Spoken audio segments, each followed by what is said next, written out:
പാലക്കാട് CPM-ൽ പൊട്ടിത്തെറി. തമ്പ്രാൻ ചമഞ്ഞ് ഔദാര്യം വിളമ്പുന്നവർക്ക് മുന്നിൽ തല കുനിക്കാനില്ല. പാലക്കാട് CPM-ൽ പൊട്ടിത്തെറി. പാലക്കാട് ഏരിയ കമ്മിറ്റി അംഗവും പാലക്കാട് നഗരസഭാ കൗൺസിലറുമായ അബ്ദുൾ ഷുക്കൂർ പാർട്ടിയിൽ നിന്ന് രാജിവെച്ചു. ജില്ലാ സെക്രട്ടറി EN സുരേഷ് ബാബുവുമായി ഏരിയ കമ്മിറ്റി യോഗത്തിലുണ്ടായ തർക്കത്തിന് പിന്നാലെയാണ് രാജി. പാലക്കാട്ടെ നഗരസഭയിൽ റെക്കോർഡ് ഭൂരിപക്ഷത്തിൽ ജയിച്ച കൗൺസിലർ കൂടിയാണ് ഷുക്കൂർ. തമ്പ്രാൻ ചമഞ്ഞ ഔദാര്യം വിളമ്പുന്നവർക്ക് മുന്നിൽ തല കുനിക്കാനില്ല. അന്തസ്സുള്ള നിലപാടാണ് എന്നും വലുതെന്ന് ഷുക്കൂർ ഫേസ്ബുക്കിൽ കുറിച്ചു. കൂടുതൽ കാര്യങ്ങൾ പിന്നീട് പ്രതികരിക്കാമെന്നും ഇപ്പോൾ ഒന്നും പറയുന്നില്ലെന്നും അദ്ദേഹം പറഞ്ഞു.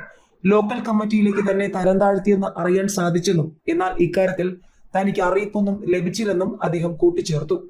പ്രതിഭയുടെ തോൽവി, വർഷങ്ങളായി കാത്തുവച്ച പ്രതികാരം. കായംകുളത്ത് CPM-ൽ പൊട്ടിത്തെറി, നേതൃത്വത്തിനെതിരെ രൂക്ഷ വിമർശനം.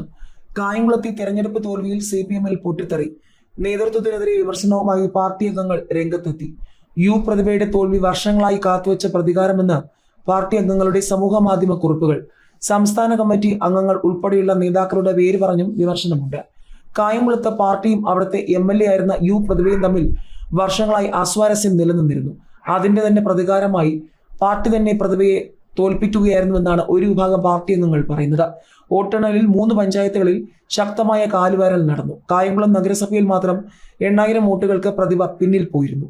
പാർട്ടി ഉരുക്കുകോട്ടുകളെന്ന് വിശേഷിപ്പിച്ചിരുന്ന ചെട്ടിക്കുളങ്ങരയും പത്തിയൂരും CPM-ന് വലിയ തിരിച്ചടി ഉണ്ടായി. ഇതെല്ലാം പാർട്ടിയിലെ പല നേതാക്കളും അറിഞ്ഞുകൊണ്ടാണെന്ന് ഒരു വിഭാഗം അംഗങ്ങൾ വ്യക്തമാക്കുന്നു. കൂടാതെ ബൂത്ത് തലത്തിലെ പ്രവർത്തനങ്ങളും വളരെ മോശമായിരുന്നു.